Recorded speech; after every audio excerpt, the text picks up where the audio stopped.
Welcome to the Private Practice with Soul podcast. My name is Dr. Brooklyn Storm and I help private practice owners align their business back with their soul's calling, with their big vision and with their soul's purpose.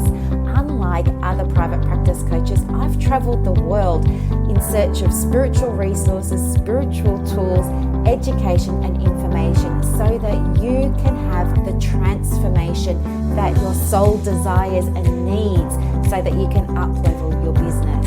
How much fun is this? I love it so much. Guys, if you're not already a member of the Private Practice Monthly Mentorship Group, please check out the show notes. I would love for you to be there. In the meantime, thank you so much for pushing play today. Let's begin. Good morning, everybody. Happy Saturday. I know I'm just sneaking this in the morning, aren't I? I didn't get a chance to record it yesterday. I'll tell you why in a minute. But before I forget, welcome to all the new subscribers. And thank you so much to everybody who's been downloading the episodes. We're at 18,200. So thank you. I've also started a new Instagram feed for you guys who are listening. So thank you very, very much for your suggestions. You can just pause this podcast now if you like and head over to at Private Practice with Soul, and you'll see I've got a brand new, fresh, clean, pretty feed over there with lots of tips and tools based on the podcast just for you. So I hope that you find it a really handy resource that you can access in between these episodes. So, yesterday, so as you know, I sold my house recently, right? And I can't believe where the time's gone, but it's just, it has flown. And anyway, I needed to go and install ducted heating at Mum's house because, as you know, I'll be staying there for a little while until we organise extensions or whether or not we're both going to sell our houses and go and do something else together. But anyway, she needed new ducted heating. So I thought, oh yeah, I'll take care of that. Not a problem. And it was so funny because she came down to my house at like 6:30 in the morning yesterday, and I went up to hers because we're waiting for the heating guys to be there at 7. And of course, they didn't turn up till 9:15. And it was so cold. It was like 2 degrees. I think I did a screenshot and posted it, but it was like 2 degrees. It was so cold. And I was sitting there having a session with my coach at 9 o'clock, and I was all rugged up, and I don't know if you've seen South Park or not, but I had my hoodie on and I felt like Kenny, and my coach was laughing saying, oh my gosh, it's summer over here and it's 35 degrees. I was like, yeah, it's freezing here and I don't have any heating yet. So, it was just one of those times. It was like so early in the morning, it was 2 degrees, it was freezing cold. And I just thought, yeah, but you know what? I'm still showing up for my business. And I think that's what we do, isn't it? Like as women in private practice, we, make these commitments and we do like to see them through, even when we could probably have done with a day off so that we could organise all these other things, right? Gabe had a good day though. He was here at my house with my mum in the heat.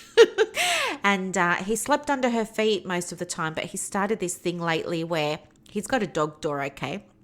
And normally he will go in and out of the dog door, but lately he started demanding door service. So it's requiring, if I'm home, for me to get up and open the door physically to let him in and let him out. He's taking a stand against the door and he just wants door service all the time. The other thing that he's really enjoying at the moment is he's getting a little bit of arthritis, and in the morning I pick him up and I put him on my bed so we can have a little cuddle, just while the heater kicks in and we can warm up. And then I get up and I leave him sort of in bed to have a bit of a sleep in. And I got his arthritis medication, which I call a lolly, because if I call it medicine, I just think he's not going to have it. So I just call it a lolly. And so I take that back and I give that to him in bed. And so he'll eat that and then he'll stay in bed for another little while. So he's been enjoying having sleep-ins and stuff like that. So it was really nice for him to spend time with mum yesterday. They get along like a house on fire. And of course, being his nana, she lets him get away with all sorts of things that I don't as his mum.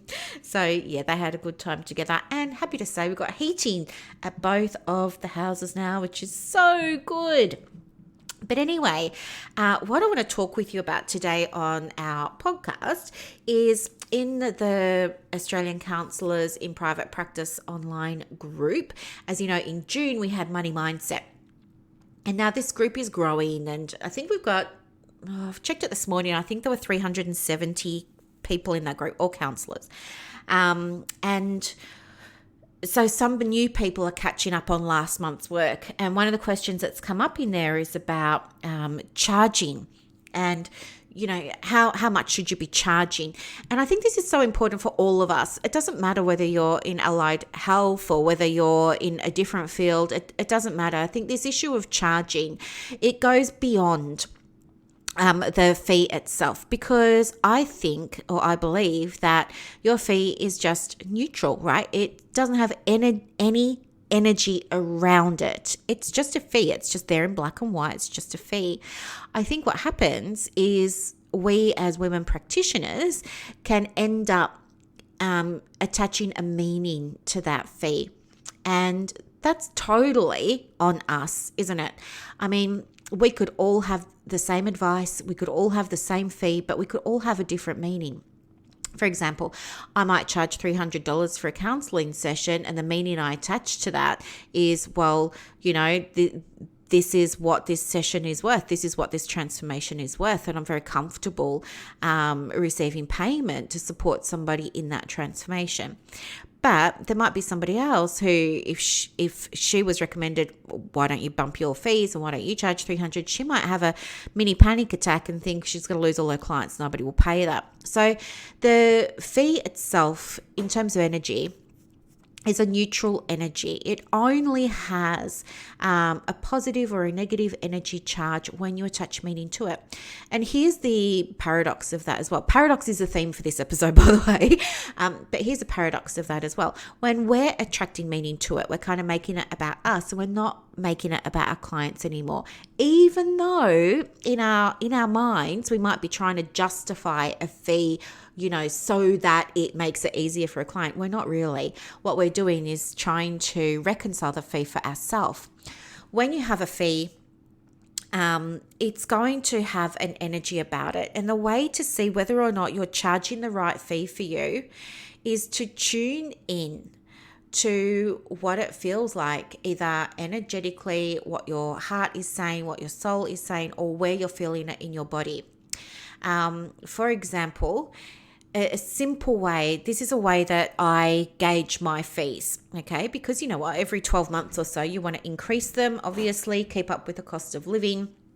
So the way that I set my fees energetically and intuitively is I will ask myself, you know, how does this fee feel? How does this fee feel? All right, that's all. And I will start with ridiculously high fees and then introduce ridiculously low fees. And then I will just keep changing that fee until the feeling shifts. So if I said to myself, how does it feel for me to charge $20 for a counseling session? Straight away, my body says no, like that's way too low. If I say to myself, how does it feel to charge $1,000 for one counseling session? My body says, no, that's out of alignment at this moment. Maybe in the future, but not right now. And so then what I'll do is I will come down. So I will say, well, how does 800 feel? And then I'll say, how does 40 feel? How does 600 feel? How does 60 feel? And I'll try and wait until the energy just kind of clunks into place and it feels like, yeah, okay, that fee for me today is really aligned with my body, with my energy, with my heart, soul, and spirit and mind. So For me, when I last did this, the fee for my services for like supervision and mentoring was 210. Okay. But what that's going to be, so my coaching fees just increased because it felt out of alignment to me before with the fee that it was. Okay, so that's just increased. And when I was having to go through the process of, well, what's my coaching fee going to look like now? I went through this sort of internal barometer of just checking in with myself. The other thing that I did was I journaled, and the question that I used was, if I was charging the fee that was right for me in private practice, what would be going on? What would that look like? How would I feel? And what would that fee be? Okay, and so that's just another exercise that you can do to help you tune into the fee. And one of the things that I want to share with you is that when you're a soul-centered practitioner, and you're identifying as somebody who's interested in spiritual practice and integrating that in your private practice, spirituality by definition is finding answers from within, different to religion. Religion is we look elsewhere. So we look to a god, or we look to a deity, or we look to something like that. Religion is there's usually a text or a prescription or a dogma, some kind of set of guidelines or rules or something like that. We don't have those in spirituality. In spirituality, we connect in with our higher conscious, we connect in with our heart space. We try and tune in to that little voice inside, or to those feelings inside. And so what I see many women do, especially in the helping professions, doesn't matter if you're a psychologist, a social worker, or a counselor, is checking to see what other people charge. That's the first thing. And that's a problem, because when you do that, you're out of alignment. Other people have chosen their fee for a reason, and those reasons are not known to you. So by you adopting somebody else's fee, that's never going to feel okay for you, because you don't have any rationale for it. You don't have any reason for it. You're just kind of saying, well, everybody else is doing it, or the average fee in my area is this. And so it's never going to feel for you like you have embodied the fee that's right for you, the fee that's right for the transformations you provide, the fee that's right for the work that you do. So that's the first kind of thing that I want to draw your attention to. When we're talking about spiritual practice, what we want to do is help you learn how to self-validate your decisions. We need you to be okay within yourself with what you're charging, because when you are comfortable with what you're charging, you're not going to be looking at what everybody else is doing. And that's really, really powerful. It also helps you release things like imposter syndrome, because you're not looking around comparing yourself to other people and other professions. You're validating from within. So you're comfortable from within. And that's what this process or these exercises that I've given you help you to do. They help you to validate from within. That's really, really, really, really freeing and very liberating. And you can do it with all kinds of things. Just today we're talking about money. The other thing that I see people do is they will say, well, you know what, everybody online in the groups telling me I should be charging $120, but I'm in a low socioeconomic area and my clients can't afford that, so I charge $60. So here again, what's happening is this woman in private practice is making an assumption. She's attributing a meaning to the fee. She's saying, if I charge this, then that. If I charge $120, then nobody will be able to afford it, which means I won't get a fully booked diary, which means my business will not be successful, which means I will have to go and get a day job, which means everyone was right. You know, my partner was right. My friends were right. This was just a big dream that I had. And of course it didn't work out. You don't have to go down that path. Instead of you anticipating or you predicting or you making assumptions about what you think people can and can't afford, which is very disempowering to your clients, how about you let your clients make the decision about how they want to spend their money? If you need evidence that you can charge a fee in a low socioeconomic area, there's plenty to be had. I'm an example of that. I worked in a low socioeconomic area on the Mornington Peninsula, both Frankston and Hastings, and I was charging $210 for my sessions, and I was fully booked, still am.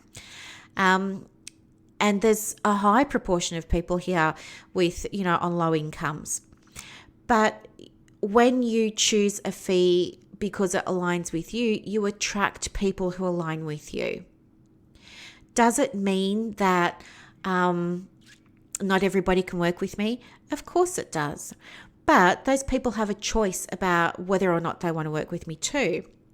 Is there any expectation that I provide free services? No, there's not. There are other organisations that provide extra services for people who are on low incomes.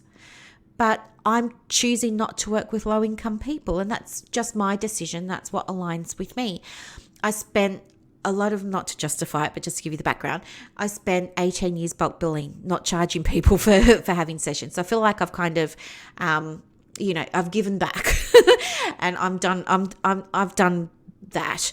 Now my practice is different because I'm different.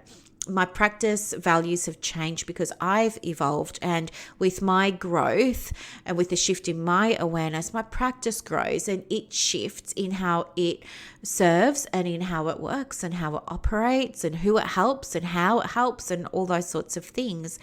And what I can share with you is that I make when I first started, I was working, I think, about a third of the time and making the same money as I was when I was killing myself booking 12 sessions a day. All right. So there's no pressure on you to be that private practice owner that only works with low income families. Okay. You don't have to be that person.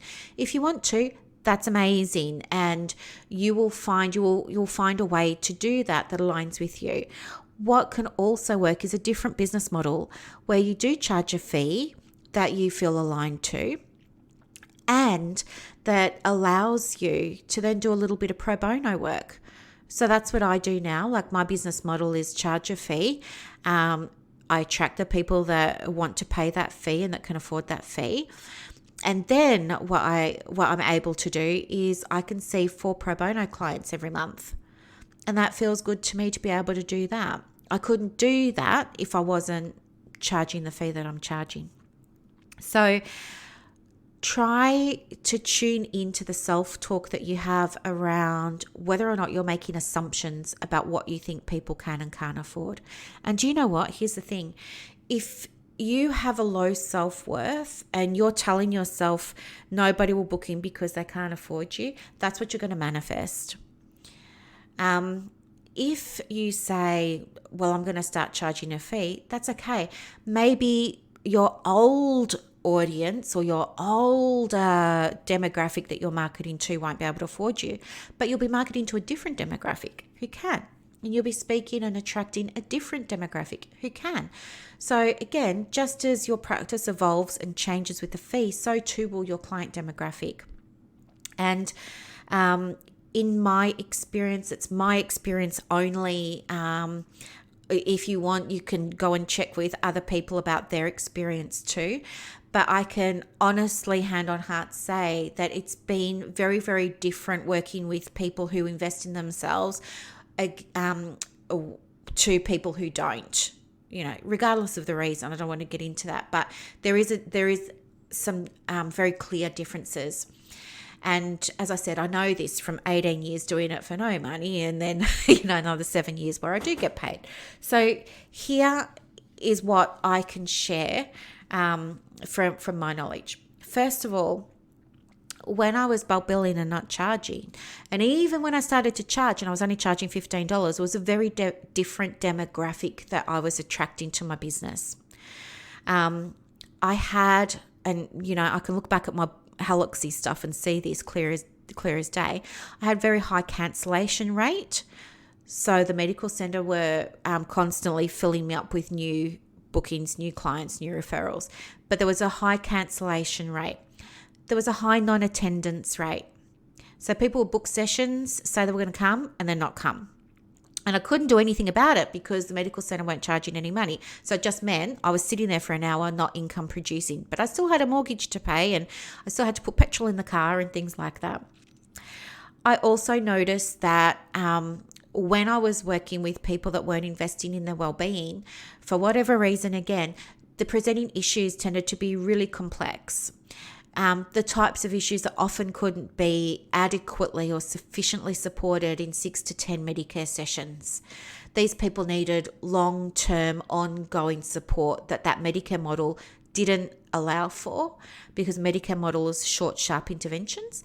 So it didn't allow for long-term therapy, even though these people needed it. So I was out of alignment in terms of my ethos. I really wanted to help people. So it was very hard for me to sit in a Medicare model with clients who needed more long-term help but weren't able to access it.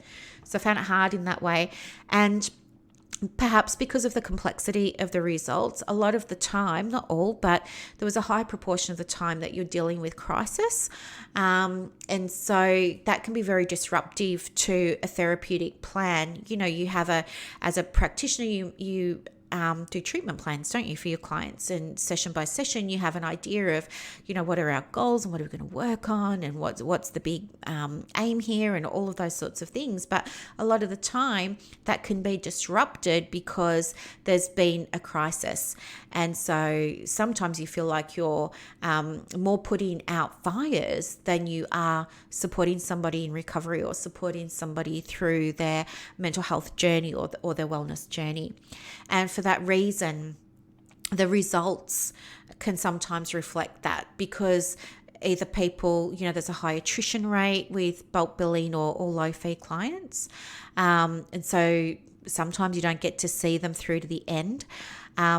Sometimes when you do, when you work in psychology, for example, you would do, and I'm sure it's probably the same for social work, but you do like a pre and post mini assessment. We use the DAS 21 usually. So you would do that in the first session, and then in the 6th session, and then in the 10th session, and you could track somebody's progress. Well, sometimes people wouldn't even fill those out, or they would refuse to fill them out, so you couldn't see how they were tracking. But because of the nature of their presenting issues, sometimes the scores would actually, worsen.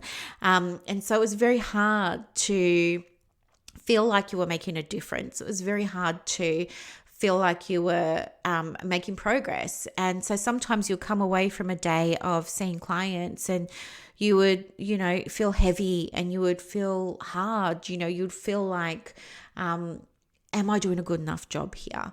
Am I being effective here? Et cetera, et cetera, et cetera. Also, with the complexity of clients, there was a higher request rate for things like letters to take to the Department of Human Services. There were higher rates of requests for letters for Centrelink, to support people with, payment issues. There were higher levels of requests for things like financial aid and support, especially with things like paying fines.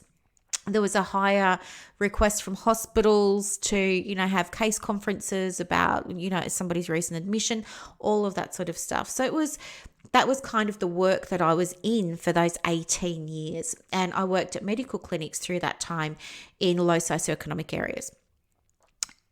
7 years ago, I started charging fees. And although the transition was very disruptive, as you know from previous episodes, what happened was the practice morphed and changed and evolved, and so too did my client base.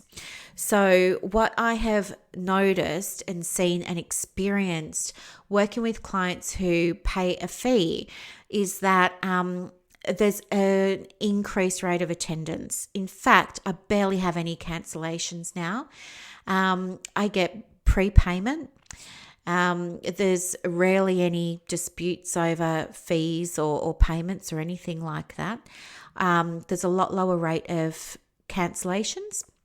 When people can't come, they will take control of that themselves, and they will go to my online booking system and they will themselves reschedule their session. So that's fantastic. They're empowered and equipped to be able to do that. There's less complexity in the presenting issues. They're just different issues. So the people that I work with now aren't so much in states of crisis or having those high needs. It's more people who are, I guess, experiencing some kind of challenge, and they're wanting some kind of change. And what I've observed is that when we talk about next steps or action steps, or if we talk about tasks to do between sessions, nearly all of the time, nearly all of my clients will come to the next session with that work completed, or they'll even email it to me in between our sessions so that I've got it, and they'll ask me for feedback or a review or something like that. You know what I mean? So it feels very collaborative. It feels like you're both on the same page, heading towards the same thing. And, there's more, compliance, more action taking. And I've also noticed that there's a higher completion of treatment, and there's really, really good results. Aside from that client experience, as a private practice owner, what charging fees that align with me allow me to do is work less. And that's been really important to me, because coming from a bulk billing model where I was working 5, sometimes 6 days a week, booking 12 clients, praying 6 or 7 would turn up.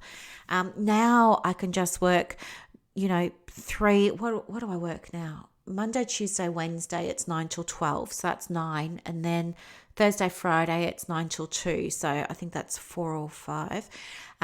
So now that's what I work, and I have a week off every month. And it's better because I have the capacity now to take time off when I need to take time off. I don't have to worry about there not being any money in the account to support that. I can be sick and not stress that I'm not income producing. I show up better for my clients. And I don't know if you're listening to this and you have gone on a similar journey where maybe you started charging a low rate and then you've started charging a higher one. Did you notice that you showed up differently when people started paying you, or when people started paying you that higher rate? I think for me, there was a noticeable energy shift, and it was so interesting to sort of observe within myself. And I thought, I wonder what's going on here. But it was like suddenly I felt really present in my sessions, and I felt really excited, and I felt really like I wanted to show up in the best way that I possibly could. And I'd always felt that, but it was just different now. And I don't really know how to explain it. It was just a different energy. And now that I don't work as much, I'm able to do things that I couldn't as easily do before, like take time off to go on PD. And I love professional development. In fact, this year I've already done and completed 2 courses. I did another 3 last year. I couldn't have done that if I was stuck in bulk billing, seeing all those clients, working all those long hours. I think I'm probably, maybe my friends and family would say, I'm a bit nicer to be around because I'm actually here. I'm not off at the office. And when I'm here, I'm a bit more calm and I'm a bit more relaxed because I'm able to take better care of myself. I've gone and booked out my supervision for the next 12 months. I have gone and booked out my coaching for the next 12 months. Do you know what I mean? Like I've scheduled off time for holidays for me to take in the next 12 months. I have set up super. Do you know what I mean? Like I'm in a really, really, really good place. And it's all because I found a fee that aligned with me. And I stopped looking at what everybody else was saying and doing. And I know what it's like to compare yourself to others because I did that too. for the longest time, I remembered thinking, oh, well, I'm not a clinical psychologist, so I shouldn't be charging this much. And I see some social workers saying, well, I'm not a psychologist, so I shouldn't charge this much. And then I see counsellors say, well, I'm not a social worker or a psychologist, so I shouldn't charge this much. And here's what I want you to take away today as spiritual women. I want you to stop basing your worth or your ideas of your worth and what you should be charging on the external, and bring it back to you, okay?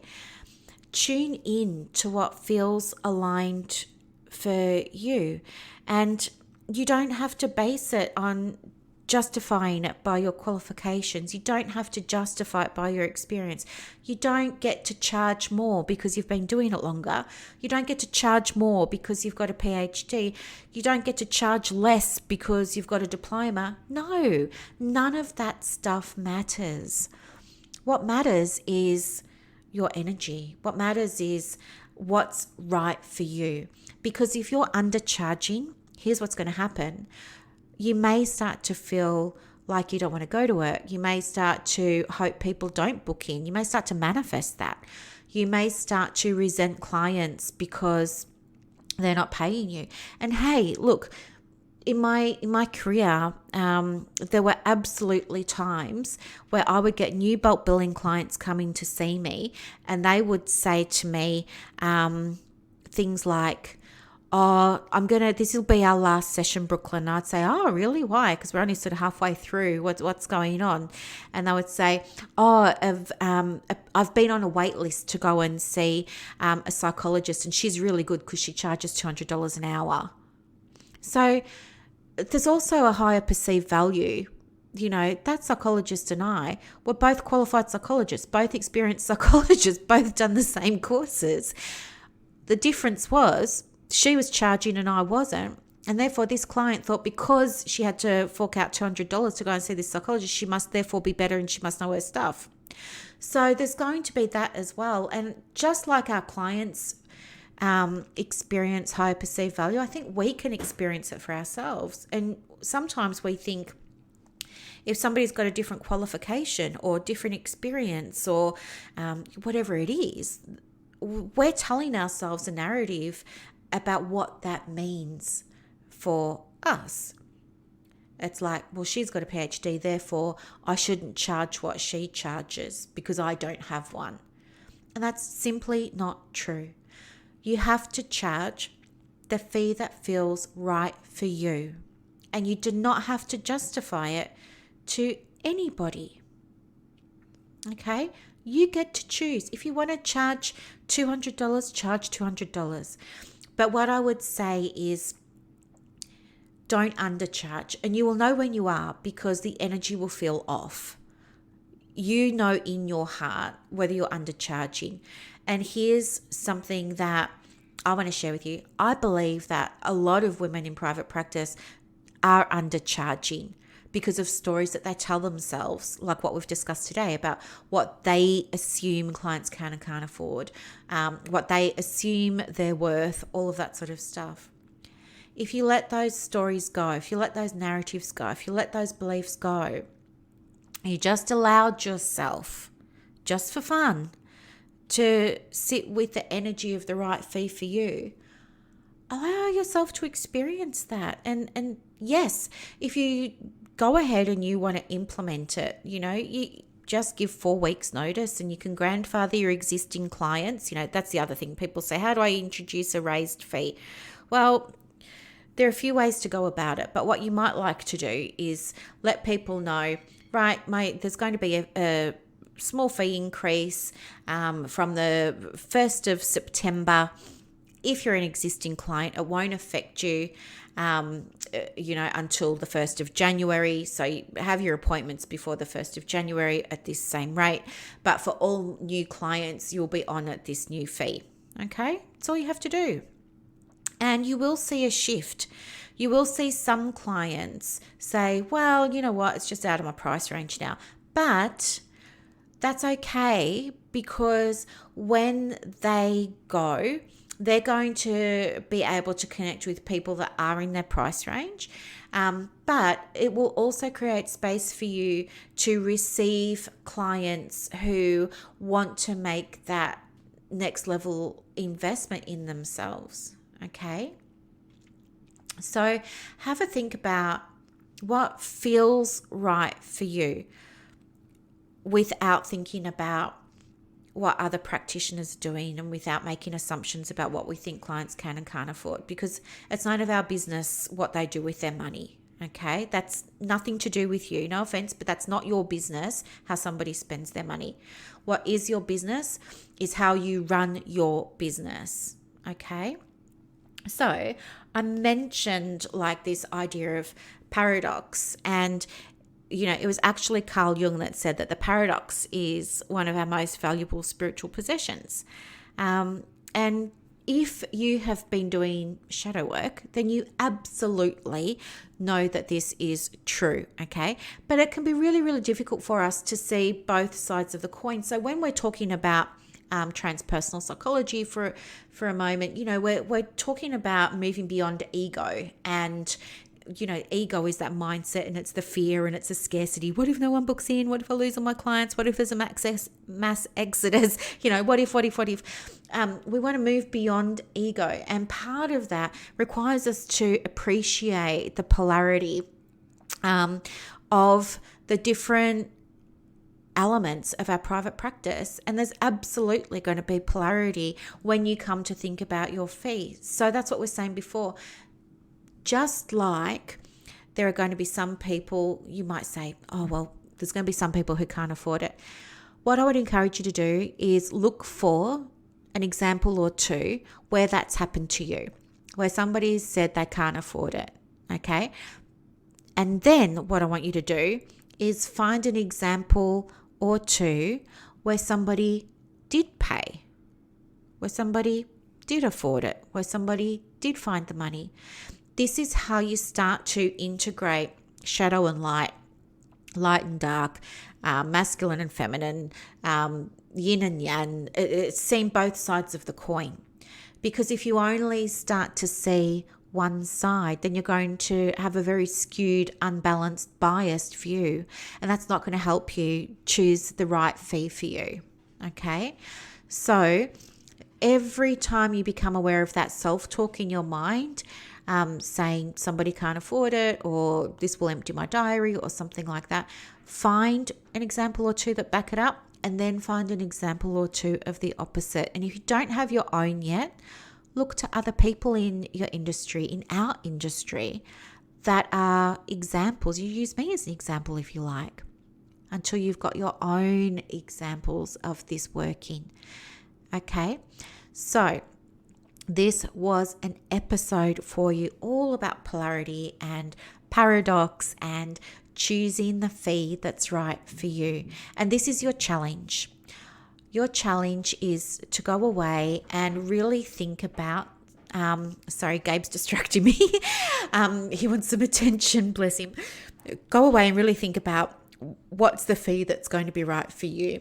And if you're in the group, feel free to process anything that's coming up, or if you need guidance or support around it, so that I can help you with it, because it's, there's no point in you starting a business if you're going to burn out in the first 12 or 18 months. Okay. And I want to support you in being able to create a business that works for you instead of you working for it, if you know what I mean. Okay. All right, ladies, have a beautiful Saturday. Thank you so much for listening to another episode. If you loved it, give it a like, share it with somebody who needs to hear it. And I'm going to go and walk this little fella now, my little fur baby. He's pointing to his lead with his nose. Okay, I'm going to get going and take him for a walk. Have a beautiful day, everybody, and I'll see you later. Bye.